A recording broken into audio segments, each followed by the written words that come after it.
So, when we're talking about The Witcher 4, the thing to keep in mind is how much of the hype is tied to, well, the sheer reputation of The Witcher 3. I mean, we've barely seen anything official yet, but that legacy is like this looming shadow over everything. Exactly. Like The Witcher 3 was such a phenomenon, you know? That kind of sets this almost impossible standard for CD Projekt Red. People are waiting for something mind-blowing even though, let's be real, we don't even know what the game looks like yet. Right. And part of that comes down to marketing. CD Projekt Red is great at creating buzz. Remember the teasers for Cyberpunk 2077?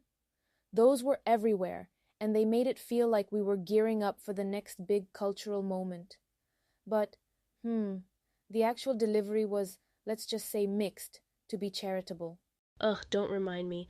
I was so convinced Cyberpunk was gonna be a masterpiece. Like, I told my friends, this is gonna be the best game of the decade. I pre ordered it, I hyped it up to everyone, and then we all know what happened. Well, yeah. And the thing is, that kind of build-up creates these huge emotional stakes. It's not just about liking or disliking a game, it becomes personal. Fans pour their hopes and, let's be honest, their wallets into these trailers and promises. Right? And oh my god, those cinematic trailers, I mean, they'll show like these jaw-dropping visuals and these super intense moments, and you're like, sign me up, I'm in. And then sometimes the final game just doesn't like measure up. You're left sitting there going, wait, hold on, this isn't what I ordered. Exactly. And that's why public trust is such a big factor here. CD Projekt Red earned a lot of goodwill after The Witcher 3, but Cyberpunk, you know, as ambitious as it was, definitely dented that trust. Now it's like people want to believe in The Witcher 4, but they're cautious, maybe even skeptical. Yeah, cautious optimism is kind of the phrase, isn't it? Like, people are excited, but you can feel there's this tension, like, please don't mess this up. But at the same time, it's The Witcher. There's no way we're not gonna, obsess over every tiny detail they release. It's impossible not to get hooked. And that's where the teasers come in again. The second they drop even a grain of information, forums are dissecting it, theories are flying. It's this whole ecosystem of anticipation, which, honestly, makes it fascinating to think about where this is all heading. What stands out to me about the Witcher series is how it, you know, brought together these massive open worlds and storytelling that felt deeply personal. Like you had these grand adventures, but also these really intimate, emotional moments. Yes, exactly. You'd be like fighting off some horrifying monster, and then boom, next minute you're in this heartbreaking emotional conversation.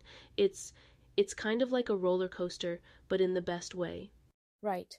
And that's where The Witcher 3 really nailed it. It wasn't afraid to let its characters, like, breathe, and the choices you made mattered in ways that felt authentic. The game had this alchemy of narrative weight and player freedom that's so hard to replicate. Okay, but doesn't that also make The Witcher 4 super intimidating to develop? Like, imagine trying to follow up on something that people basically called a masterpiece. No pressure or anything, CD Projekt Red. Exactly. And especially with, well, how do I put this? The shadow of Cyberpunk 2077 hanging over them. Look, I think Cyberpunk was ambitious, but the execution, yeah, it left a lot to be desired. There's this, not even pressure, but almost an expectation, a demand to not mess up this time. Oh my god, totally. Like, it's not just make a good game, it's revive the trust of basically everyone on the planet. That's no big deal, right? But also, like, they don't have a choice. It's The Witcher. It has to be epic. Yeah, that's exactly it. And I think what makes these kinds of projects so interesting is the balancing act. You've got to honor the legacy of what came before, and I'm really talking about The Witcher 3 here, but you also have to innovate enough to make it feel fresh. I actually wrote an essay on this. Ooh, flex. Haha. Well, I mean, it's true. Legacy franchises walk this tightrope of nostalgia versus innovation. You stick too close to the old formula, and people accuse you of playing it safe. Go too far, and suddenly fans are like, what did you do with the thing I loved? And that's scary, isn't it? Like, if they change too much, diehard fans could riot, but if it's just more of the same, new players won't care. What do you even do in that situation? Pray? You kind of have to think like strategically, or at least that's what I hope CDPR is doing. They're not just working within the history of The Witcher, they're competing with the memory of it, you know? Ooh, that's such a good way of putting it. And you're right. Like, can you imagine someone who's never played The Witcher 3 trying to jump into number 4? That's a totally new audience they need to win over without losing the OGs. Exactly. And that's what makes this so high stakes. CDPR has to pull off something that feels like a continuation and a fresh start at the same time. It's a challenge, but if they get it right, it could be legendary. When we look at a series like The Witcher, what stands out is just how much consistency matters across multiple games.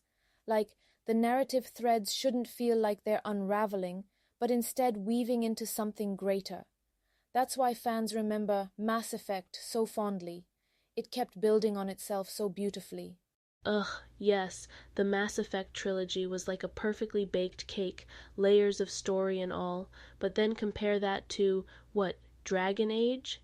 Half of us can't even remember what's supposed to be happening by the third game. Exactly.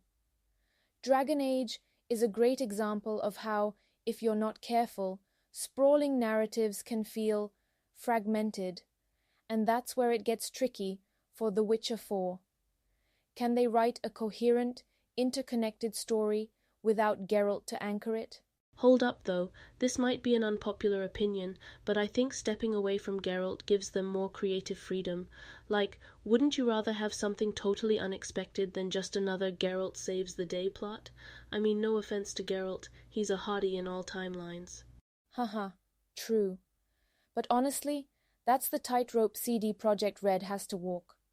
Going fresh and innovative is great, but fans could push back hard if they feel abandoned.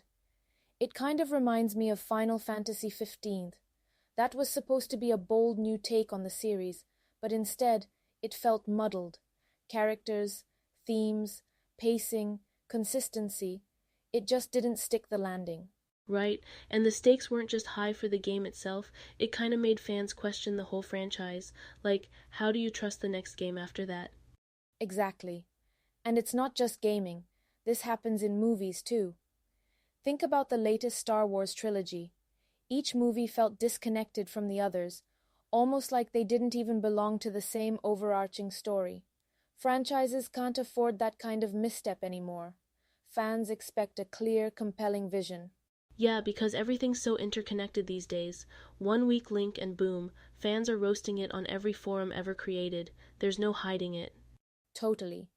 But, the silver lining is that CDPR has the talent and resources to pull this off.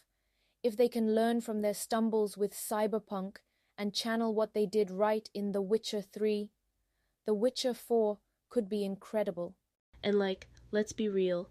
As much as we're analyzing and worrying here, we both know the second they drop a teaser, we're gonna lose our minds dissecting every pixel. Absolutely. I mean, at the end of the day, The Witcher has this enduring magic to it.